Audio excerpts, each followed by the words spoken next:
Hello दोस्तों। तो कैसे हैं आप सब? आई होप आप लोग सब बहुत अच्छे होंगे। तो स्ट्रेंजर्स इन लव का सेकंड पार्ट मैं आज लेके आई हूँ और ये स्टोरी भी मैंने ही लिखी है। तो अब हमें वांग जी का फ्लैशबैक बताते हैं। I don't want to get married yet. आप लोग समझते क्यों नहीं हो? म्यान तुम ही इन्हें क्यों नहीं समझाती? काम डाउन वांग जी, मैं मम्मा से बात करूँगी, वो लोग हमें समझेंगे। सीरियसली मैं बिल्कुल फ्रस्ट्रेट हो चुका था कि मेरी मैरिज शादी क्यों हो रही है। हालांकि मैं और म्यानमान बेस्ट फ्रेंड्स हैं और ये जो इंगेजमेंट है ये हम दोनों ने डिसाइड ही करी थी, पर ये फेक इंगेजमेंट है। इस बारे में सिर्फ हम दोनों को पता है और हम दोनों ने म्यूचुअली डिसाइड करा था इस फेक इंगेजमेंट के बारे में। पर शादी कहाँ से आ गई? सीरियसली इन बिजनेसमैन को सिर्फ बिजनेस दिखता है, बच्चों की फीलिंग्स का इन्हें कुछ फर्क नहीं पड़ता। इससे अच्छा तो मैं यहाँ आता ही नहीं, मैंने गुस्से में बोला। क्या कहा तुमने? स्प्लैश। मैं कुछ कह पाता उससे पहले ही मेरे फादर ने मुझे एक जोरदार चांटा मार दिया था। I was stun. मेरा पूरा परिवार बुत खो चुका था। मेरा चेहरा एकदम जल रहा था और मेरा शरीर शिवर कर रहा था। मैं अपने फेस को देख नहीं सकता था, पर मैं इमेजिन कर सकता था कि वो पूरा लाल हो चुका होगा और वहाँ अब मेरे फादर की उंगलियों के निशान भी आ चुके होंगे। मैंने अपने फ़ोन को जोर से फेंका और घर छोड़ दिया। वांग जी रुको बेटा, कहाँ जा रहे हो? मैं सॉरी बोलती हूँ पापा के बिहाफ पे। प्लीज़ बेटा प्लीज़ मान जाओ। मेरी माँ रो रही थी पर मैंने उन्हें भी नोटिस नहीं करा क्योंकि मैं बहुत गुस्सा था। मुझे मेरे फादर बिल्कुल भी पसंद नहीं है। ऐसा नहीं है कि मेरे पापा ने मुझे आज तक चिल्लाया नहीं, बहुत बार चिल्लाया है, पर ऐसे सबके सामने चांटा मारना, it was beyond my imagination. वो सबके सामने अपने इकलौते बेटे को कैसे चांटा मार सकते हैं? I just hate this person. I don't want any one.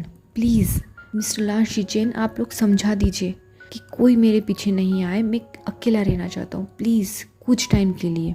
I know sir, आपको अभी कोई नहीं चाहिए, पर ये मेरी रिस्पॉन्सिबिलिटी है कि मैं आपका ख्याल रखूँ।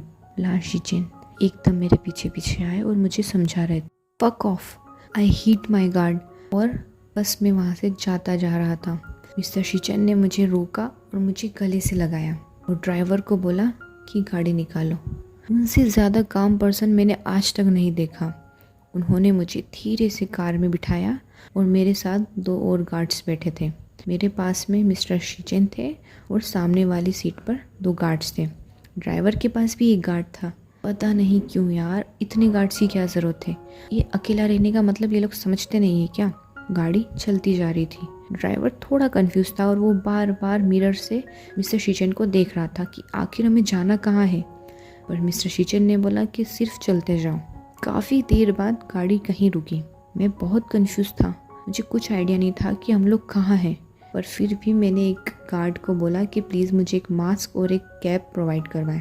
हालांकि मैं बहुत गुस्सा था, पर मैं जानता था कि मैं ऐसे ही कहीं भी नहीं जा सकता अपने फेस को कवर किए बिना, because I am a fucking celebrity. यार ये सेलिब्रिटी होना भी कितना बकवास होता है। आप लोग कहीं भी नहीं जा सकते, मन का कुछ भी नहीं कर सकते।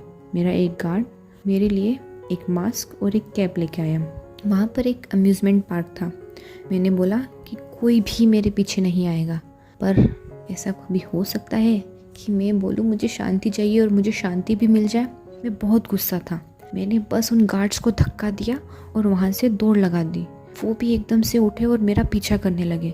मैं बस दौड़ता जा रहा था और अम्यूज़मेंट पार्क के अंदर घुस चुका था और तभी एकदम मैं पता नहीं किसी से टकराया और हम दोनों ही नीचे गिर चुके थे।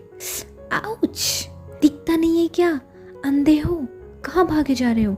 I am so sorry, I was just. मैं कुछ बोल पाता कि वहीं मैं उसकी आंखों में खो चुका था और उसके प्यारे से फेस में।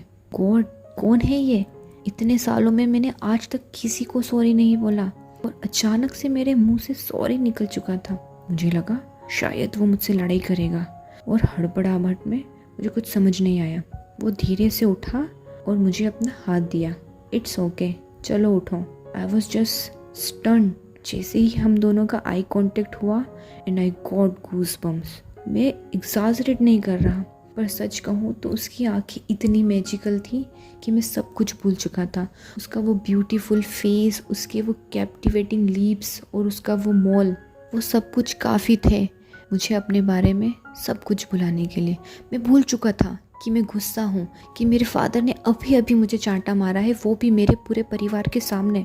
I just forgot everything. और बस मैं उसे देख ही रहा था। प्लीज़ भगवान, इस टाइम को मत बंद करना, ये बस चलता जाए चलता जाए चलता जाए। अरे क्या हुआ, तुम ठीक तो हो? उसने मुझसे पूछा। हाँ हाँ हाँ, I am fine, I am fine. और मैं अपने सपनों की दुनिया से बाहर आ चुका था। मैं उसके साथ और रहना चाहता था, उसकी आंखों में ऐसे ही देखना चाहता था। पर गार्ड्स वो की मान ही नहीं रहे थे। उन्होंने जैसे ही मुझे देखा और मेरे पीछे भागने लगे, मैं एकदम से नर्वस हो गया और एकदम से उसका हाथ पकड़ के उठा। वो शायद मेरा चेहरा देख के समझ गया था कि मैं उन गार्ड से भाग रहा हूँ। तभी मैंने उससे पूछा कि यहाँ कोई और रास्ता है बाहर निकलने का। वो मुझे कुछ बताता उससे पहले ही गार्ड्स हमारे पास आ चुके थे। उसने कुछ भी नहीं सोचा, कुछ भी नहीं कहा, बस मेरा हाथ पकड़ा और भागने लगा। I was running with him. मैं बस उसे फॉलो कर रहा था और वो मेरा हाथ पकड़ के भाग रहा था। और मैं भगवान से प्रे कर रहा था कि बस हम ऐसे ही भागते रहे, वो मेरा ऐसे ही हाथ पकड़े रहे। मुझे नहीं पता था कि मैं कहाँ जा रहा हूँ। जहाँ वो मुझे ले जा रहा था बस मैं उसके पीछे पीछे जा रहा था। काफ़ी देर दौड़ने के बाद हम एक जगह रुके। हम दोनों ही बहुत हेवी ब्रेथ कर रहे थे, दोनों पसीने में तरबतर हो चुके थे। तभी उसने बोला, आई थिंक वो बहुत पीछे रुक चुके हैं, शायद अब वो लोग हमें नहीं पकड़ पाएंगे। मैंने बस हाँ में अपना सिर हिला दिया, क्योंकि मैं बहुत प्यासा था।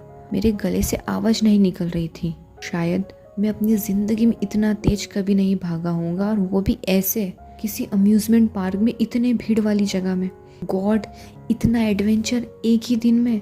तभी उसने मुझसे पूछा, want to drink something? I was really thirsty. मैंने नोट किया और अपने पॉकेट की तरफ हाथ घुमाया। एंड गेस वॉट, मेरे पास पैसे नहीं थे। एम्बेरसमेंट में मैंने उससे कहा, अरे नहीं नहीं नहीं, मुझे नहीं चाहिए। और वो समझ चुका था कि मेरे पास पैसे नहीं हैं। उसने स्माइल पास करी और वो एक स्टॉल पर चला गया, और वहाँ से उसने ड्रिंक्स के लिए 2 बॉटल ली और एक बॉटल मेरी तरफ फेंकते हुए बोला, कैच इट। जैसे ही मैंने बॉटल को पकड़ा, मैं बहुत प्यासा था। मैंने कुछ नहीं सोचा और उसके ढक्कन को खोल के पानी पीने लगा। एंड गेस व्हाट, मेरे मुंह पे मास्क था और मैं वो भूल चुका था।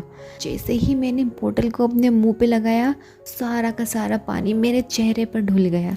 वो बहुत ज़ोर ज़ोर से हंसने लगा, और सिर्फ वो ही नहीं, आसपास के सारे लोग मुझे देखकर हंस रहे थे। Oh god, it was so embarrassing. Help, भगवान प्लीज़ इस धरती को बोलो कि मुझे निगल ले, या इस आसमान को बोलो मुझे छुपा ले। मैं नहीं आना चाहता इसके सामने। बाप रे, इतना एम्बैरेस। यहाँ से सीधे जाना और फिर राइट टर्न कर लेना, तुम्हें रास्ता मिल जाएगा।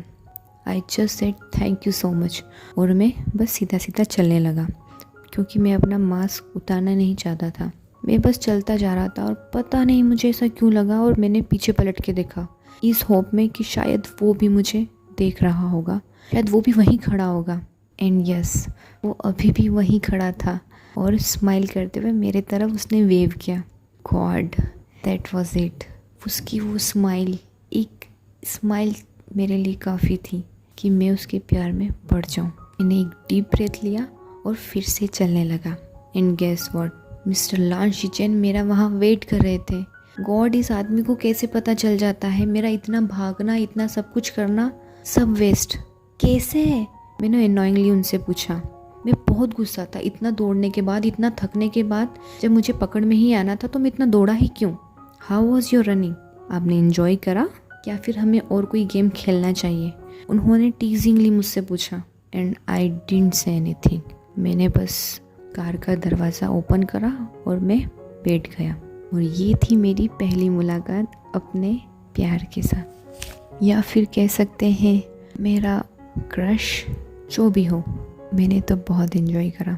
हेलो गाइस, तो कैसा लगा आपको ये पार्ट? अगर आपको अच्छा लगा हो तो प्लीज़ मेरे चैनल को सब्सक्राइब करना और वीडियो को लाइक, कमेंट एंड शेयर करना। इसका नेक्स्ट पार्ट भी मैं जल्दी लेके आऊँगी। Thank you.